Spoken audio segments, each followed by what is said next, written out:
Dieu est amour. Dieu est clément. Dieu est miséricordieux. Grâce à lui que de plus en plus nous survivons. Car parmi nous, il y a des disparus. Il y a des blessés. Il y a des rescapés. Mais nous qui survivons, nous allons rendre grâce à ces créateurs-là. Mesdames et messieurs, bonjour et bienvenue au 8e numéro de votre magazine La Connaissance Authentique qui, depuis son premier volume, permet de vous apprendre plusieurs éléments que vous ignorez, tout en sachant que vous bénéficiez positivement, or malheureusement, ce dernier a été mal appris. Mesdames et messieurs, si Dieu ne nous aime pas, vous et nous, impossible de nous retrouver sur ces lieux. Alors encore une fois, je vous dis bonjour et bienvenue. Comme rappel, le premier volume a été consacré à la création de l'humanité.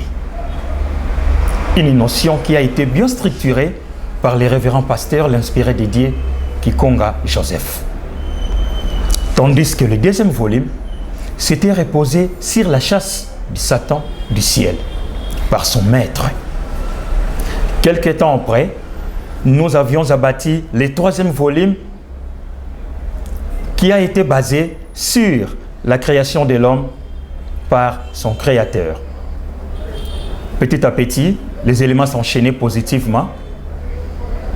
Aujourd'hui, nous poursuivons avec la connaissance du bien et du mal dans son volume 7, mais en continuité, toujours dans le volume 8. Et révérend, bonjour encore. Bonjour, monsieur le journaliste. Bienvenue. Merci beaucoup. Un léger rajeunissement, c'est quoi? Non, c'est comme vous aussi. Hein. C'est comme vous. Je l'ai toujours dit, la Bible dit, lorsque nous avons les regards tournés vers l'Éternel, nos visages rayonnent de gloire. Ok. Vous savez bien que, mesdames et messieurs, sans Dieu, nous ne pouvons rien faire. Alors, révérend, je vous sollicite encore la prière. Merci beaucoup. Prions. Au nom du Père, du Fils et du Saint-Esprit. Dieu notre Père, Jésus-Christ notre Sauveur, Saint-Esprit notre Consolateur. Nous voici une fois de plus dans ta présence, premièrement pour nous humilier devant toi. Nous reconnaissons que nous sommes des humains, des sujets voués à la faiblesse. Et comme avait dit Job, en réalité dans l'homme, il n'y a rien de bon si ce n'est l'esprit. Et dans les psaumes, tu nous dis qui est l'homme pour que tu te souviennes de lui. Il a créé des peu inférieurs à Dieu, mais tu lui as donné la gloire et la magnificence, ainsi que la domination sur tout ce qui t'a fait. Voilà pourquoi, par cet amour dont tu as aimé l'homme, tu nous as envoyé ton Fils Jésus. C'est lui qui a pris notre place. Là où il a été crucifié, c'est nous qui l'avions mérité. Mais il est écrit qu'il s'est fait pécher pour que nous soyons sanctifiés. Ainsi, par la foi en son nom, nous sommes enfants de Dieu. Nous sommes nés non de la volonté des hommes, ni de l'eau, ni du sang, ni de la chair, mais par l'Esprit de Dieu. Et merci parce que par ta mort et ta résurrection, tu as racheté tout ce qui était entre les mains de l'ennemi, pour qu'aujourd'hui nous puissions t'appartenir. Tu nous accordes encore l'occasion d'être ensemble pour parler de ta part. Il est écrit, sans toi nous ne pouvons rien. Laisse que le début et la fin, tu nous conduises selon ta volonté. Au nom du Père, du Fils et du Saint-Esprit, nous avons ainsi prié. Amen. Amen. Révérend, le volume 8 va de pair avec le précédent. Ok. Sur le thème la connaissance du mal et du bien. Ok. Lors du volume précédent, c'est-à-dire le volume 7, vous avez dit que Dieu n'avait donné aucun accès. Donc Dieu n'avait pas voulu que l'homme puisse connaître le péché. Alors, une suggestion, une préoccupation. Pourquoi l'homme avait-il commis les péchés? Là, 1. Pour quel avantage ou perspective? Et qu'est-ce qui s'est caché derrière l'homme pour que ces péchés soient commis? Merci. Nous savons que d'après la Bible, l'homme vivait seul au commencement. Étant seul, il n'y avait pas de péché dans les jardins. Et c'est Dieu qui a constaté que l'homme enviait les animaux. L'homme commença à avoir, s'il faut le dire, des poussées sexuelles parce qu'il voyait les animaux s'accoupler, les oiseaux s'accoupler. Et comme j'ai dit autrefois, Dieu lui-même a dit, il n'est pas bon que l'homme soit seul. Parce que s'il va continuer à être seul, il finira par pécher. Ou je dirais par commettre l'infamie, commettre quelque chose d'inattendu. Parce qu'il y a seulement péché là où il y a la loi. Quand il n'y a pas de loi, il n'y a pas péché. Le péché, c'est la transgression de la loi. Dans la vie courante, dans la vie civile, le péché peut être ou peut avoir ou a pour synonyme l'infraction. C'est-à-dire quand on circule, un policier vous interpelle, monsieur, présentez-vous. Vous présentez, on dit, où sont vos documents? Présentez-moi vos documents. Du moment où vous n'en avez pas, les policiers se rendent compte que soit vous êtes un citoyen négligent, ou alors vous n'êtes pas citoyen du pays. Et qu'est-ce qu'il dira? Vous êtes en état d'arrestation. Parce que vous vous promenez dans la ville sans qu'il y ait un document officiel vous autorisant de vous promener. Donc, du moment où tout citoyen peut posséder sa carte d'identité, mais vous ne l'avez pas, donc vous êtes en train d'enfreindre à la loi. En cas d'un problème, on ne sait pas comment vous poursuivre. C'est ça ce qu'on appelle déjà l'infraction. Quelqu'un qui est en train de conduire, là où on dit que c'est sens unique à gauche, mais voilà quelqu'un qui vient de la droite et puis bon, qui s'ingère, qu'est-ce qu'il y a? Il est arrêté parce qu'il vient d'enfreindre la loi. Oh, la loi. On parle de l'infraction. Alors, auprès de Dieu, Dieu n'utilise pas le langage infraction, mais le langage du péché qui est la transgression de la loi de Dieu. Or, Adam étant dans le jardin, dès le commencement, il n'avait qu'une seule loi. Laquelle? Bon, je dirais, ce qui le régissait entre lui et Dieu, une seule loi. Entre lui-même, donc en lui-même, il y avait également une seule loi. Laquelle? Parce que quand nous voyons les livres d'Exode chapitre 20, on parle des lois ou les décalogues. C'est-à-dire qu'il y a des lois qui régissent l'homme envers Dieu et il y a des lois qui régissent l'homme envers son prochain, envers lui-même. Alors dans les jardins, c'était pareil. La première loi que Dieu avait donnée à Adam, c'est que travaille pendant 6 jours, mais le 7e jour, c'est le jour du repos. Ça datait depuis les jardins, qu'on lise dans Genèse, vous verrez. Vous voyez? Adam aussi obéissait. Oui, il obéissait. Et c'est même le jour où Adam a pu nommer tout ce qui existe. Et toutes les créatures venaient lui rendre gloire. Et la seconde loi, on lui avait dit, mange de tous les arbres qui sont dans les jardins. Mais à l'exception de l'arbre, la connaissance du bien et du mal, nous l'avons dit, qui a été formé par quoi? Les particules ici de son propre corps, lui, Adam. C'était pas un arbre bien implanté? C'était un arbre, c'est-à-dire toutes ces particules, Dieu en a fait un arbre. Et il dit ça, c'est l'arbre, la connaissance du bien et du mal. Tu n'en mangeras pas parce que manger cet arbre, c'est manger la chair humaine. Ça contenait aussi des fruits? Oui, ça contenait des fruits à la forme des pommes de terre. Ok. Vous voyez? Voilà les 2 lois.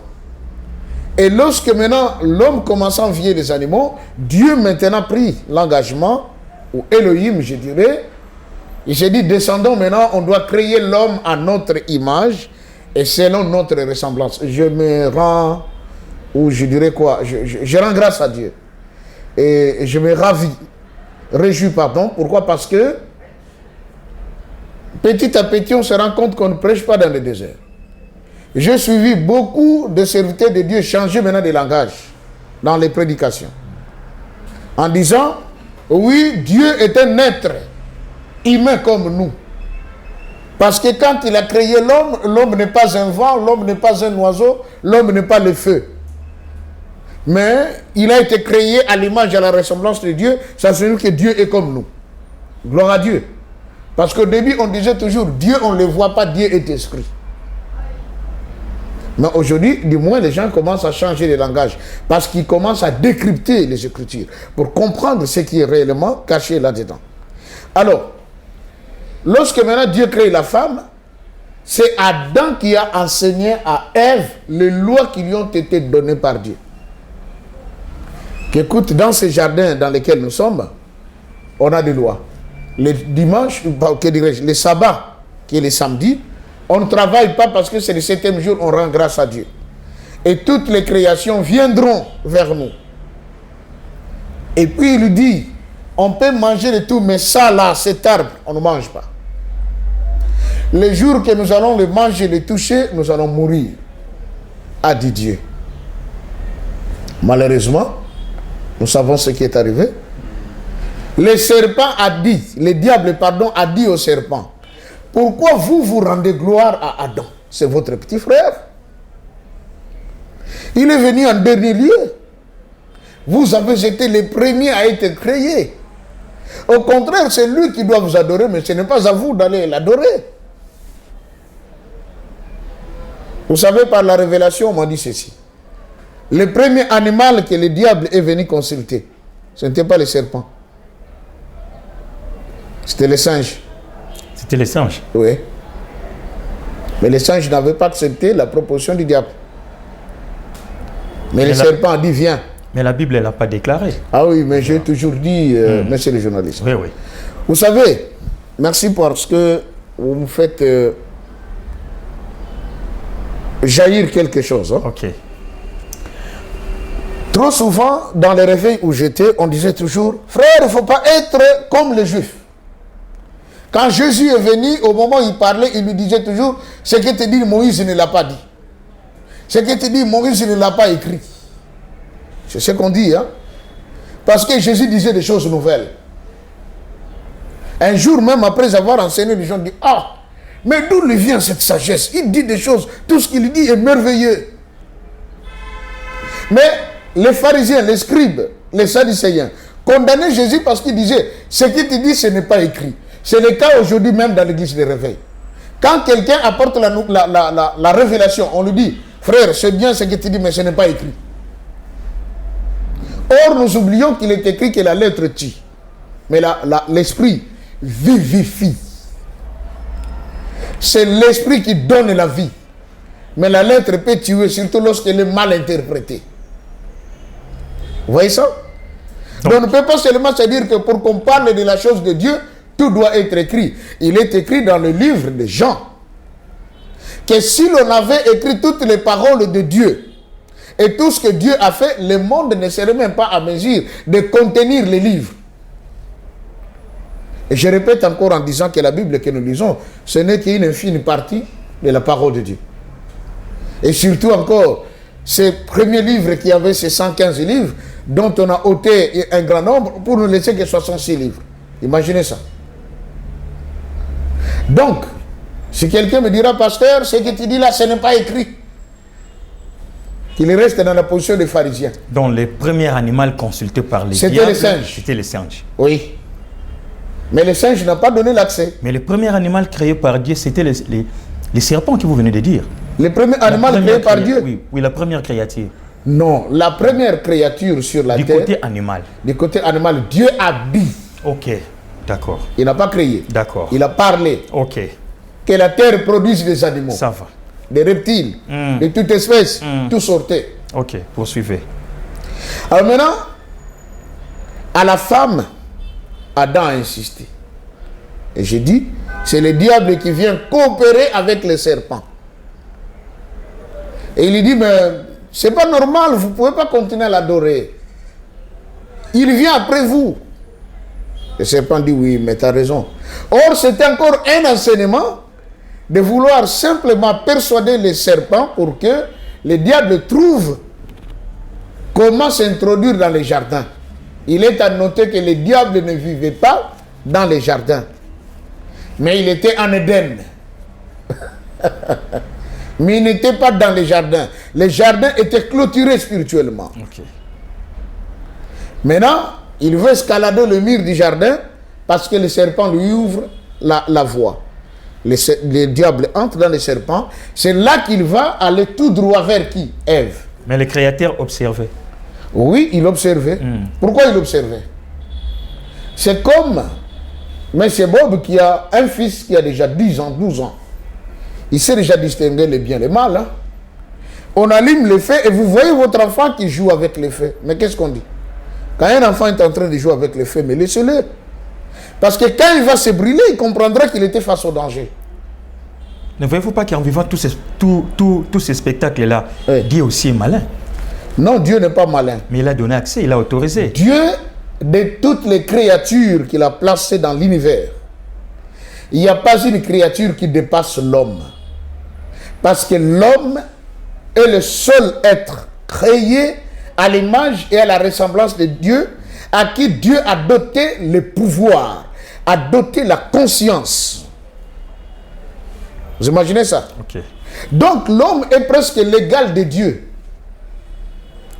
Et quand Dieu l'a placé dans le jardin, il a bien dit, mange de tout sauf.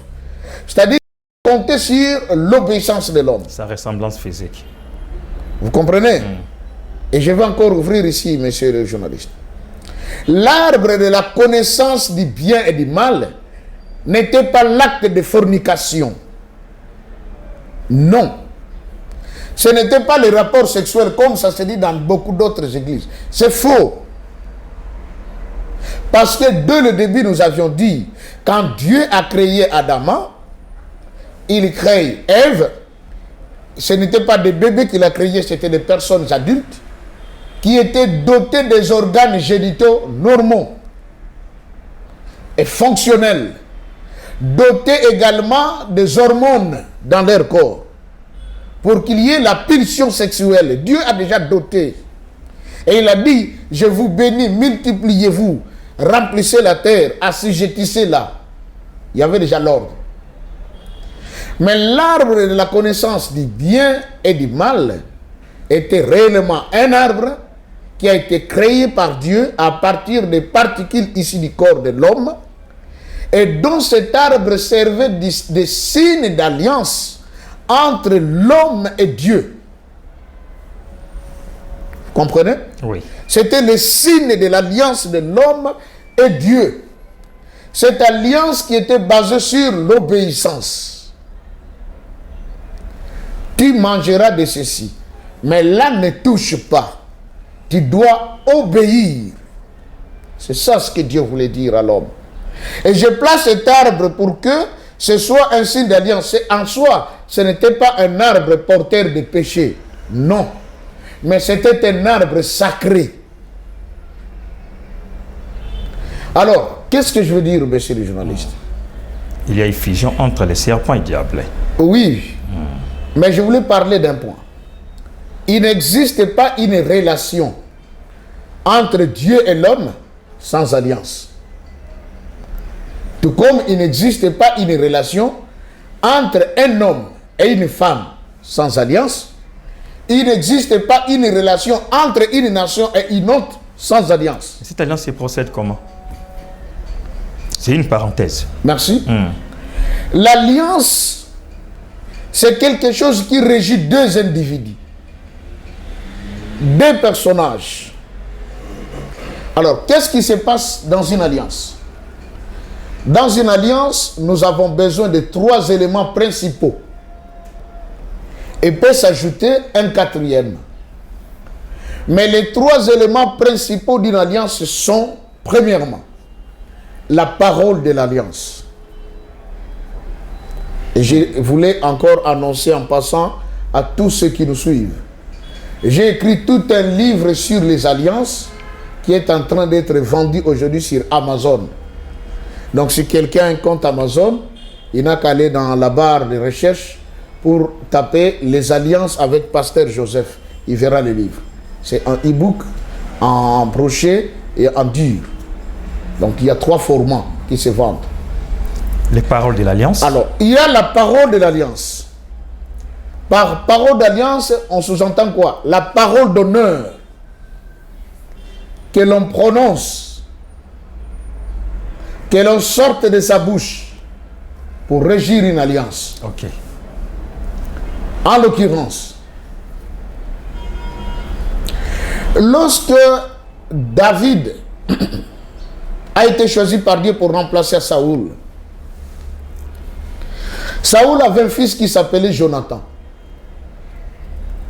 et qui s'attendait être le successeur au trône après la mort de son père. Mais qu'est-ce qui se passe? Jonathan va se rendre compte que mon père a transgressé envers l'Éternel. L'Éternel l'a déjà rejeté. Il y a quelqu'un que Dieu s'est coopté, s'est choisi. C'est quelqu'un qui est en train d'obéir à la voix de Dieu. Cet homme, c'est David. Nous l'avons combattu maintes reprises, mais il subsiste. Alors, Jonathan est venu à la rencontre de David pour lui dire: mon père sait que toi tu régneras. Et moi aussi je le crois. Mais écoute David, lorsque tu seras assis sur le trône, si je serai vivant, use de bienveillance envers moi et envers ma maison. Voilà la parole de l'alliance. Okay. Mais si je meurs, n'oublie pas ma postérité. Et dans chaque alliance, il n'y a pas seulement la parole, il y a aussi ce qu'on appelle les signes de l'alliance. Les signes de l'alliance, c'est un symbole sacré qui garantit l'alliance. Et une fois ce symbole profané, l'alliance est détruite. C'est un principe. Et qu'est-ce que Jonathan veut faire? Il va ôter son manteau. Il le donne à David. Il dit: porte ce manteau, garde-le. À tout le temps que tu verras ce manteau, souviens-toi de ce que je t'ai dit aujourd'hui. Vous comprenez? David a pris le manteau. Vous savez quand David est devenu roi? Dans le livre de 2 Samuel chapitre 9, il y a l'histoire de Mephibosheth. Qui était qui? Fils de Jonathan. C'est un homme qui marchait à 4 pattes. Mais que David n'a pas oublié à cause de son père. Parce qu'il y avait une alliance qui a été établie. Et Mephibosheth, comme tout régime politique, quand il tombe, ceux qui sont au régime, la majorité des cas, ils fuient, ils vont en exil. Mephibosheth également avait fui Jérusalem. Il est allé où? Plus loin à Mephibosheth. Pardon, les termes m'échappent un peu. Mais là où il est allé, vous comprenez? Dans une banlieue. Mais quand David est devenu roi, il a vu le manteau, il s'est rappelé de l'alliance. Il dit: est-ce qu'il n'y a pas quelqu'un qui est encore vivant de la maison de Saoul? Il dit: ah, mais il y a juste un jeune homme, mais c'est un perclus de pied.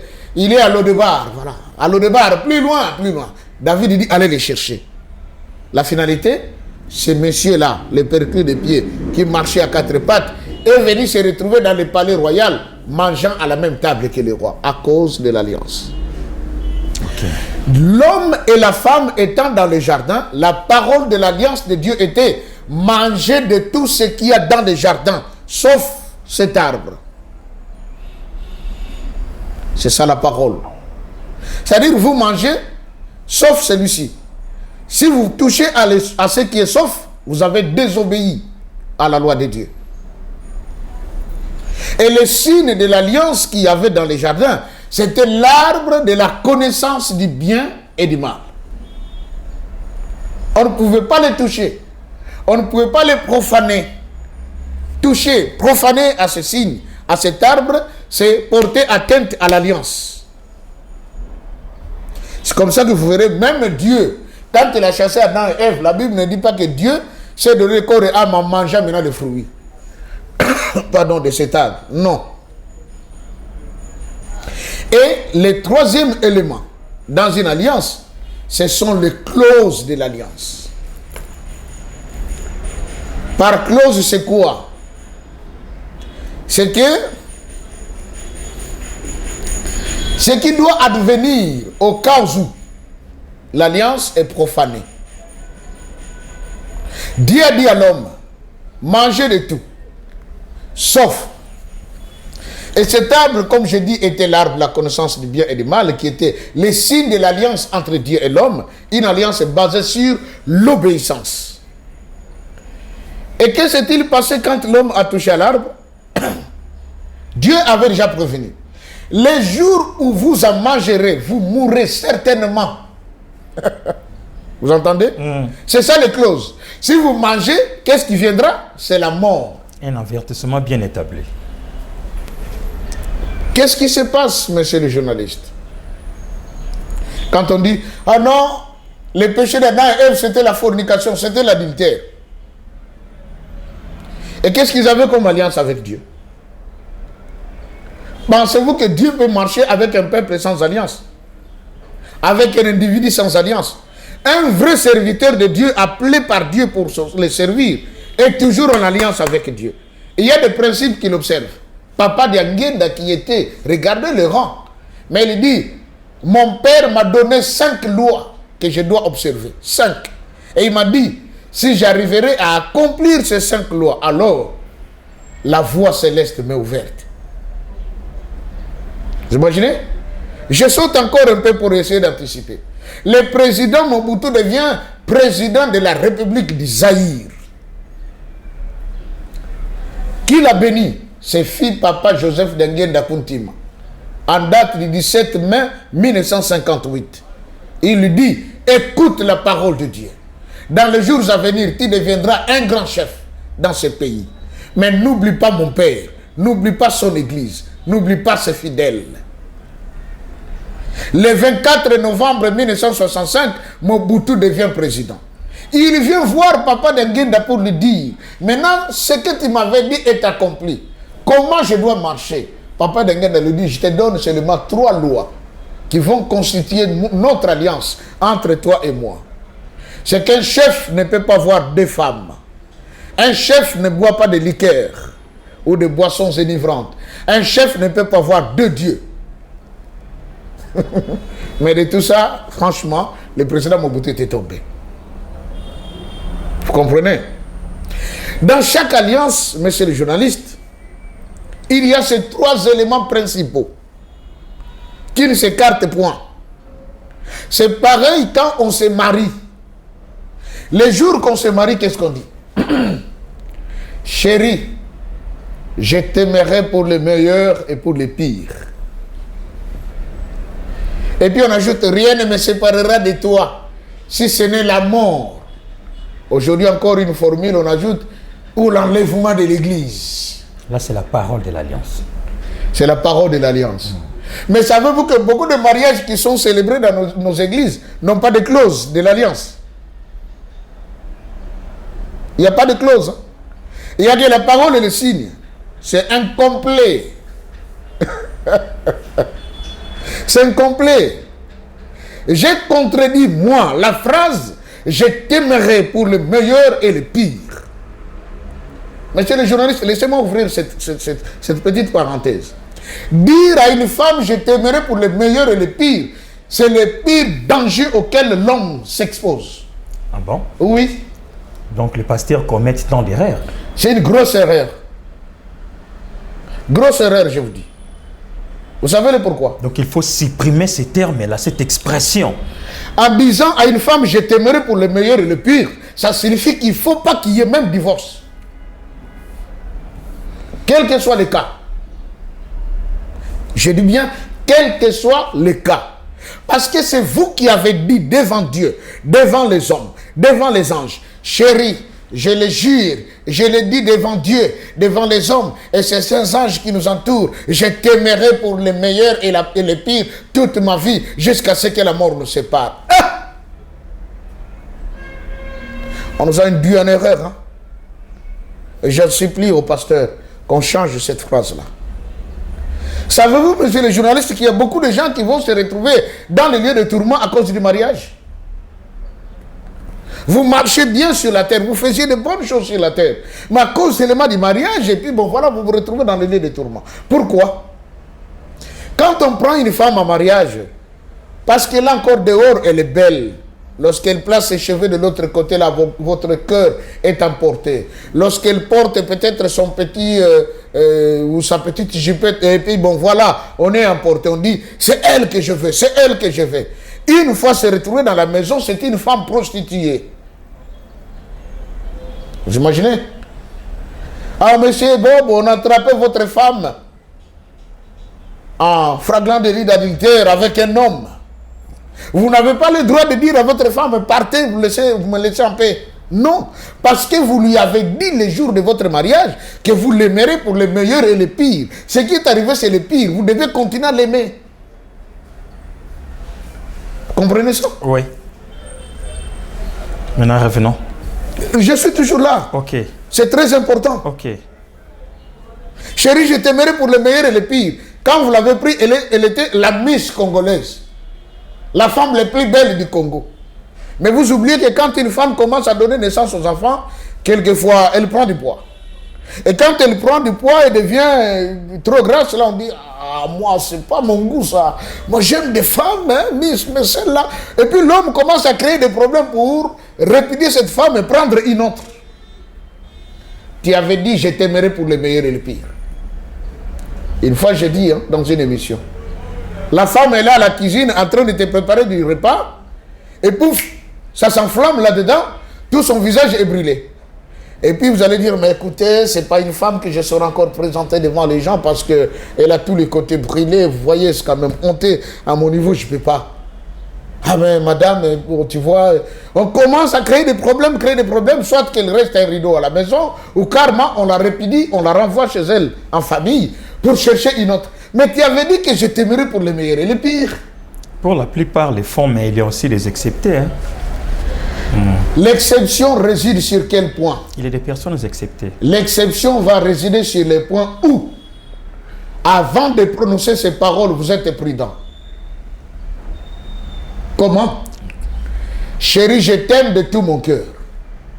Tu es la femme que j'ai choisie qui doit vivre avec moi. Mais le jour que tu commettras d'adultère, je me séparerai de toi. Là, devant la masse. Ok. Parce que Matthieu chapitre 19 nous dit, l'homme ne peut répudier sa femme que si celle-ci commet l'adultère, l'infidélité.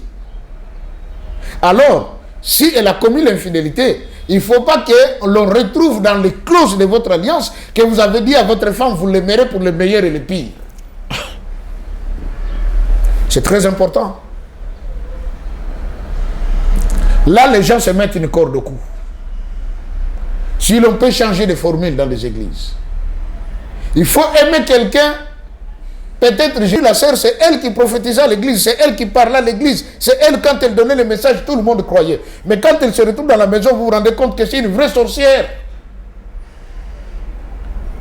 Et le pasteur qui dit, c'est pas la femme du ministère, mes frères. Vous savez, je l'avais beaucoup aimée pendant qu'on était encore des fiancés. Et c'était une sœur qui prophétisait, qui chantait. Et quand elle chantait, vous avez la chair de poule. Je ne savais pas que c'était une sorcière. Mais dans la maison, je découvre mes frères. Elle était à la base de la destruction du ministère. Mais toi, tu avais dit que tu l'aimeras pour le meilleur et le pire. Mais c'est ça le pire, la sorcellerie. Tu dois continuer à l'aimer. Si tu te sépares d'elle, tu viens d'enfreindre à ton alliance toi-même. Maintenant, révérend, dans l'alliance du Créateur avec sa créature, Adam, y avait-il aussi des clauses de l'alliance? Exactement. Lesquelles? La parole, c'était manger de tout. En dehors des les signes, c'était l'arbre, la connaissance du bien et du mal. Les clauses, le jour où vous en mangerez, vous mourrez. Donc une recommandation formelle. Formelle, à ne pas négocier. C'est comme avait dit les raïs à l'époque. On appelle des lections en négociation. Interdiction. Non, là, il n'y a pas de négociation. Dieu dit, si vous les touchez, vous les mangez, ce qui va s'en suivre, c'est quoi? C'est la mort, point barre. C'est ça l'alliance.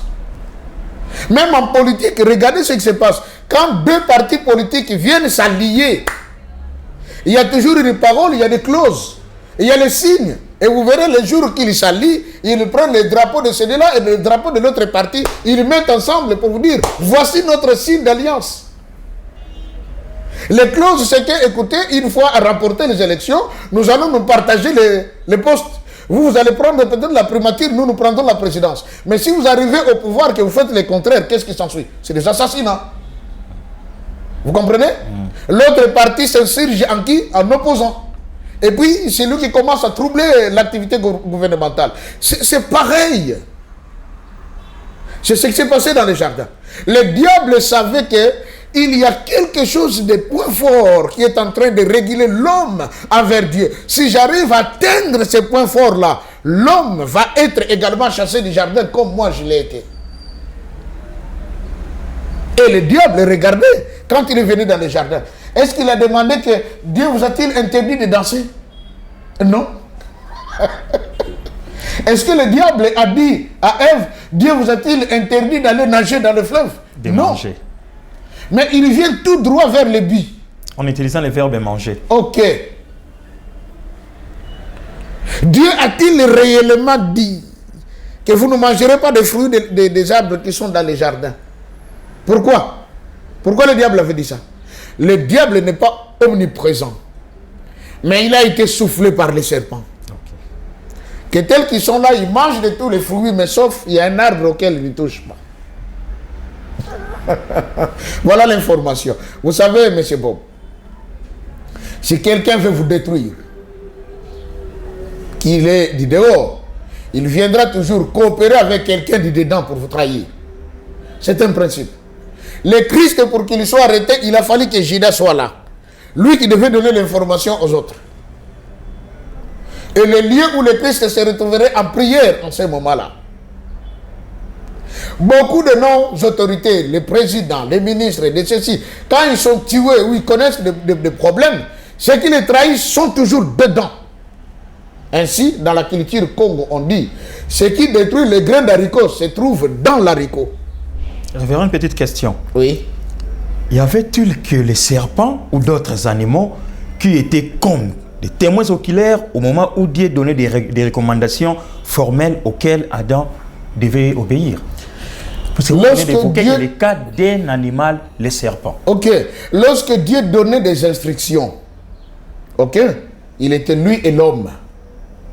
L'homme a transmis ses instructions à la femme. Et nous avions dit que le serpent était l'ami de Ève. Entre les amis, qu'est-ce qui se passe? Okay. Il n'y a pas de secret. Il y a des secrets qui se dévoilent. Voilà. Lorsqu'on est amis, on se dévoile des secrets que, écoutez, tu sais, moi, tel que tu me vois là, il faut être bien avec moi parce que moi, un jour, je serai PDG d'une grande entreprise. Hein. Et puis, vous commencez à vous accrocher à l'homme. Voyez? Donc, Ève avait aussi dit au serpent, écoutez, nous mangeons de tout, mais sauf cet arbre-là, on ne le mange pas. Dieu nous avait interdit. D'ailleurs, il avait dit, on ne le touche pas. Le serpent passe cette information à qui? À Satan. Et quand le diable arrive pour essayer de traquer la femme, pour aller trouver le point faible ou le point fort de l'homme, c'est qu'il est initié envers Dieu, il dit, est-ce que vous ne mangez pas de tous les fruits qui sont dans le jardin? Ève qui répond, non, nous mangeons de tous les fruits. Genèse chapitre 3. Mais quant à l'arbre qui est au milieu du jardin, celui de la connaissance du bien et du mal, Dieu a dit, vous n'en mangerez pas et vous ne toucherez pas de peur que vous mouriez. Et le diable dit à la femme, non, Dieu vous a menti, car Dieu sait que le jour où vous en mangerez, vos yeux s'ouvriront et vous deviendrez comme des dieux. Vous entendez? Le jour où vous en mangerez, vos yeux s'ouvriront. Je pose la question. Est-ce qu'une fille vierge qui n'a jamais connu d'homme, un homme chaste qui n'a jamais connu de femme, lorsqu'ils vont s'aimer les deux, l'homme et la femme, et ils vont dans une chambre d'hôtel pour passer un moment ensemble, au sortir de l'hôtel, et l'homme et la femme ont maintenant des yeux ouverts, qu'est-ce qu'ils voient? Qu'est-ce qu'ils voient? Mais si tel était le cas, alors tous qui commettent des rapports sexuels auraient des yeux ouverts pour voir. Là, c'était un autre monde. Nous vivons aussi un nouveau monde. Non, nous sommes dans le même monde, mon frère. Que personne ne vous trompe. Voilà une preuve que le péché d'Adam et Ève, ce n'était pas la fornication comme on dit. Non. Le péché d'Adam et Ève, c'était la désobéissance à la voix de l'Éternel en mangeant l'arbre de la connaissance du bien et du mal qui leur avait été interdit. C'est ça le péché. La désobéissance. Un arbre contenait des fruits sous forme de pommes vertes. Ok. Des pommes de terre. Des pommes de on m'avait terre, dit. disons. Ok. Et vous savez, monsieur le journaliste, aujourd'hui, dans beaucoup d'églises qui pilent ça et là, beaucoup de gens prient. Vous savez qu'est-ce qu'ils partent chercher dans des églises? La quasi-totalité des gens ne partent pas pour chercher à gagner la vie éternelle. Mais ils partent là parce qu'ils veulent les bilaka, les promesses. Ils partent là-bas parce qu'ils veulent que Dieu agisse en leur faveur. On a même fait de Dieu comme un instrument que nous devons commander pour qu'il nous bénisse. Vous entendrez quelqu'un qui vous dit: oh Dieu, bénis-moi, oh Dieu, change ma vie pour que mes ennemis soient confondus. Je veux que mes ennemis se rendent compte que toi tu es Dieu. Et tes ennemis et toi, vous êtes tous créatures de Dieu. Autrement dit, la prospérité. Vous comprenez? Même tes ennemis et mes ennemis et moi-même, nous sommes tous les créatures de qui? De Dieu. Mon ennemi, lui aussi, a ses ennemis. Et des chansons qui sont partout, c'est toujours autour de la bénédiction, autour de la prospérité. Mais il y a une condition, messieurs les journalistes. Deutéronome chapitre 28, que chacun lise bien chez lui à la maison. Verset 1er à 2. Écoutez ce que Dieu dit. Si tu obéis à la voix de l'Éternel, ton Dieu, en mettant en pratique les commandements qu'il te prescrit aujourd'hui, l'Éternel te donnera de la supériorité sur toutes les nations qui sont sur la terre. Et au verset 2, on dit: voici maintenant les bénédictions qui seront ton partage. 2 points. On commence à citer les bénédictions. Donc, frères, sœurs, avant que vous ne cherchiez les bénédictions de Dieu, le premier principe, Dieu dit: si tu obéis à la voix de l'Éternel, l'obéissance à la voix de l'Éternel. Première des choses. Parce que c'est ce qui a manqué à l'homme dans les jardins. L'obéissance à la voix de l'Éternel. Maintenant, Dieu nous donne comme condition pour être béni, d'abord obéir à sa voix. Obéir à sa voix, ça signifie quoi? Est-ce que vous faites ce que Dieu vous a demandé de faire? Il y en a dans les églises. J'ai été maintes reprises invité un jour, je l'ai dit, dans une grande conférence, on doit l'enseigner. Le thème c'était les secrets de la bénédiction. On met plusieurs secrets de la bénédiction. Les pasteurs sont passés les mercredis, les jeudis, et moi je devais intervenir les vendredis. Mais vous savez quoi, monsieur le journaliste? Beaucoup de mes collègues qui étaient passés, qu'est-ce qu'ils enseignaient? Frère, pour que tu sois béni, tu dois présenter la dîme à Dieu. Sois fidèle dans la dîme. Chaque fois que tu donneras la dîme à Dieu, Dieu va te bénir. Oui, c'est bien la dîme. Oui, c'est bien les offrandes. Oui, c'est bien faire du bien et tout ça. Mais Dieu dit, le secret, ce n'est pas la dîme, mais c'est l'obéissance. Savez-vous qu'on peut apporter une enveloppe, on dit au pasteur c'est la dîme, mais Dieu sait que ce n'est pas de la dîme. Je donne un exemple. Quelqu'un qui vend sa parcelle à $1 million. Donc, en principe, il doit à Dieu $100 000. $100 000, oui. Mais il regarde, il dit: ah, 100 000, amène à l'église. Que le pasteur se réjouisse. Il roule carrosse et tout ça, et peut-être qu'il va même commencer à chercher d'autres femmes. Oh non, non, non, laissez tomber là. Je mets $2 000 dans l'enveloppe. Comprenez? On met un $2 000. Et quand on s'amène aussi bonnement à l'église, $2 000 dans l'enveloppe, pasteur, j'ai apporté ma dîme. Et vous entendez même le pasteur qui va faire la prière, même parler en langue. Mais Dieu sait que ce n'est pas de la dîme que vous présentez. Deutéronome dit: si tu obéis à la voix de l'Éternel. Donc, à la place de 100 000, quand vous donnez 2 000, vous n'avez pas obéi à la voix de l'Éternel. Et l'homme et la femme dans le jardin d'Éden, c'est que Dieu avait établi comme alliance, résider sur l'obéissance à sa voix. Manger de tout sauf celui-ci. Vous savez, si Adam et Ève avaient respecté cela, on allait le voir aujourd'hui. Allez les saluer.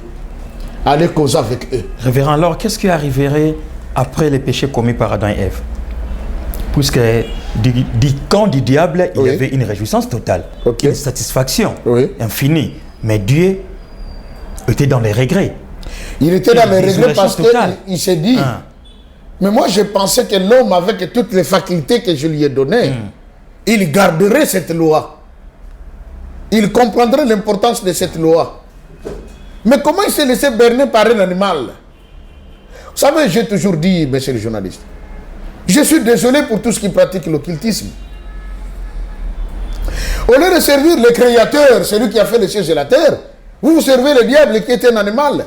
On l'appelle le serpent ancien. Vous imaginez ça? Moi, homme, je veux servir un animal. Ou être au service d'un serpent. Ça n'a pas de sens. Malheureusement, c'est ce que font beaucoup. Tout simplement parce qu'on veut vite gagner la vie.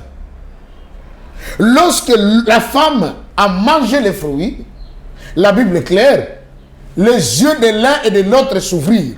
Monsieur le journaliste, et Adam et Ève deviennent tous deux sorciers. Sorciers. C'est des sorciers. C'est-à-dire que cet arbre-là contenait de la sorcellerie. L'arbre ne contenait pas de la sorcellerie. Mais le fait d'avoir profané les signes de l'alliance, le fait d'avoir désobéi à la voix de Dieu, la Bible dit ceci. La femme vit que les fruits étaient bons à manger et qu'il était précieux pour ouvrir l'intelligence. Il était précieux pour ouvrir l'intelligence. Elle en prit et en mangea. Qu'est-ce que la femme a mangé? La chair humaine.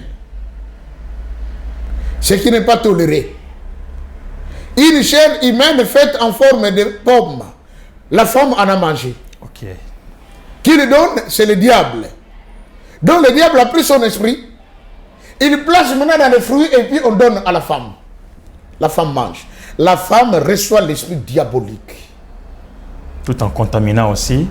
Alors quand la femme a reçu l'esprit diabolique, qu'est-ce qui se passe? L'habit de gloire qui la couvrait est parti. Elle se vit des yeux ouverts pour voir ce qu'elle ne pouvait pas voir de façon ordinaire. Ève devient sorcière. Le début du satanisme dans les jardins. C'est ainsi que jusqu'à aujourd'hui, une femme sorcière est toujours trop puissante que l'homme. Et d'ailleurs, dans ma culture, on dit, attention, quand il y a affaire à une femme sorcière, elle est sans pitié. La femme a été la première à acquérir la sorcellerie. Avec toutes ses formes. Donc un bénéfice pour le diable. Et vous savez quoi? D'après la révélation de la part de Dieu, le Saint-Esprit, Ève n'a pas mangé ses fruits une seule fois. Jusqu'à 3 fois. Ça, c'est vous qui en dites, la Bible ne le dit Je dis pas. bien d'après la révélation que j'ai reçue de la part de Dieu, le Saint-Esprit, Ève a mangé les fruits 3 fois. Et elle a eu un degré de sorcellerie très élevé. Et Adam, combien? À ce moment-là, Adam était nul. Ève avait compris que ça ne pouvait plus marcher entre elle et son mari dans l'état dans lequel le mari était. Et elle est venue auprès de son mari pour lui dire, mais bon, c'est ça ton repas. Adam regarde, Adam a vu ses fruits dans le repas. Il dit, mais écoutez, ça on ne le mange pas. Ève lui dit, non, tu dois manger. Moi j'ai déjà mangé. Comment ça? Mais Dieu avait dit qu'on ne peut pas manger. Il dit, moi j'ai déjà mangé. Mange. Il dit, non, non, non. Ève, laissez-moi le dire, a dit Adam, si tu ne le manges pas, alors ne me touche plus.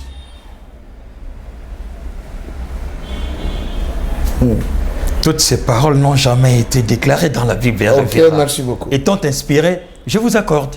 Ève a dit à Adam, si tu ne manges pas, ne me touche plus. Adam était contraint. Adam a mangé. Quand Adam a mangé, il s'est vu lui aussi des yeux ouverts. Adam aussi devient sorcier. C'est la raison pour laquelle je donne en partie raison à nos frères et sœurs du combat spirituel qui disent tout Africain sorcier. Oui. Oui. Toute personne née d'une femme est sorcière.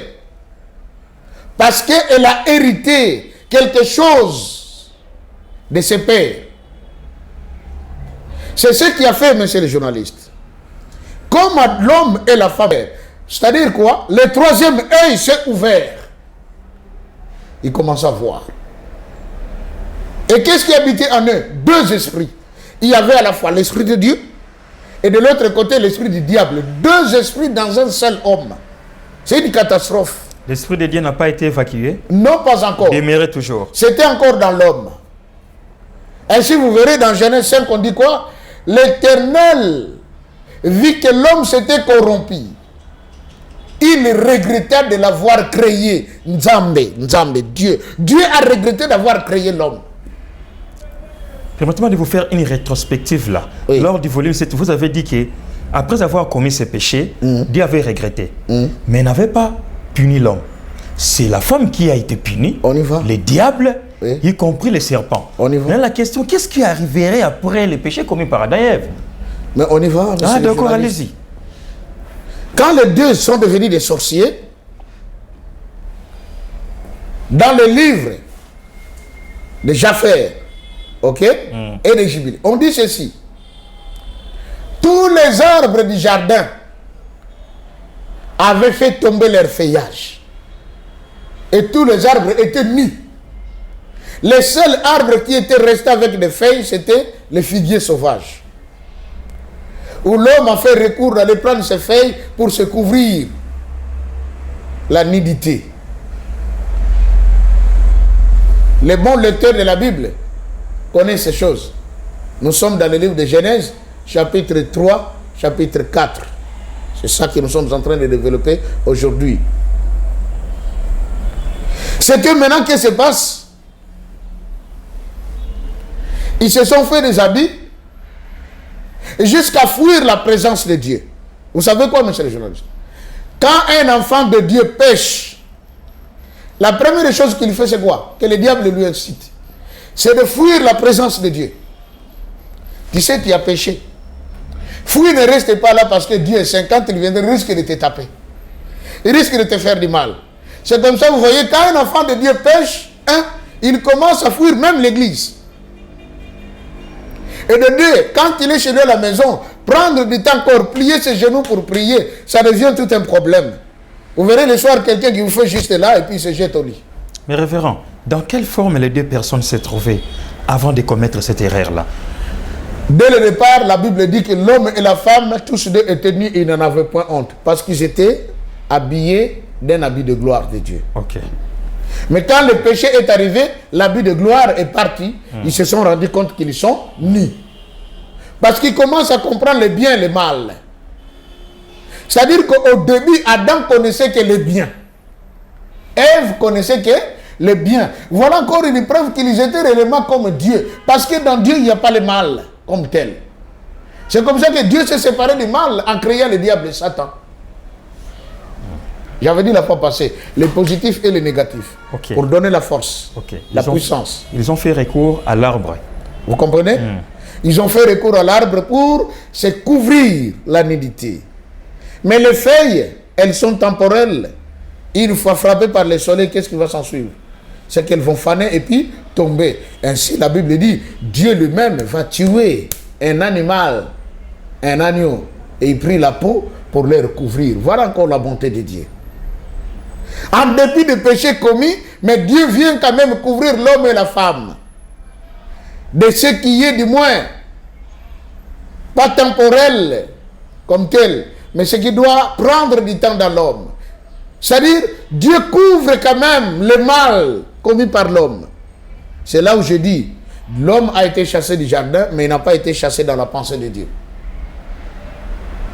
Il est resté dans la pensée de Dieu. Le diable se dit, j'ai atteint mon objectif. De la même manière que j'ai été répudié du ciel, moi. Et voilà encore, l'homme vient d'être chassé du jardin. Lui qui devait seulement cueillir les fruits pour les manger. Lui qui devait seulement prendre les légumes pour les manger. Mais maintenant, il va cultiver. Il va souffrir. De la même manière que moi, je me débrouille, lui aussi, il doit se débrouiller désormais. L'objectif était atteint. Pourquoi? Ils n'ont pas obéi à la voix de l'Éternel. Ils ont touché à ce qui a été le signe de leur alliance entre eux et Dieu. L'arbre de la connaissance du bien et du mal. Et en les mangeant, ils sont devenus des sorciers. C'est la naissance, mon frère, du satanisme. Le satanisme date depuis le jardin d'Éden jusqu'à aujourd'hui. C'est la raison pour laquelle, quand le Christ est venu, d'abord, faisons une petite marche en arrière. Dans Genèse 4, on dit ceci, que Dieu s'était fâché, il est descendu. Qu'est-ce qu'il a fait? Il est venu juger. Il est venu juger l'homme et la femme, ainsi que le serpent. On va essayer de lire, hein, monsieur le journaliste. Oui, oui. Qu'on ne dise pas, bon, il a fait beaucoup de discours. C'est par là aussi que nous allons boucler le volume 8 de ce week-end. Verset 5, mais Dieu sait que le jour où vous en mangerez, vous s'ouvriront et que vous serez comme des dieux connaissant les biens et les mal. Vous serez comme des dieux, des petits dieux. Ça, c'est le diable qui dit à l'homme, à la femme. Or, l'homme était déjà créé à l'image et à la ressemblance de qui? De Dieu. Alors, qu'est-ce qui a conduit, vous avez posé la question, qu'est-ce qui a conduit l'homme à pécher? Ce qui a conduit l'homme à pécher, c'était la crise de l'identité. Comment? Lui qui était déjà égal à Dieu, il était comme Dieu, mais le diable lui dit, si tu manges, tu deviendras comme Dieu. Vous imaginez ça, monsieur le journaliste? C'est comme un Congolais à qui on dit, si tu me fais ce travail vraiment du matin jusqu'au soir, je vais te donner la carte d'identité congolaise. Mais toi, tu es déjà Congolais. Moi, je peux dire à cette personne, écoutez, je ne fais pas ton travail, mais je vais dans un centre d'enrôlement, on va m'enrôler, j'aurai ma carte en tant que Congolais.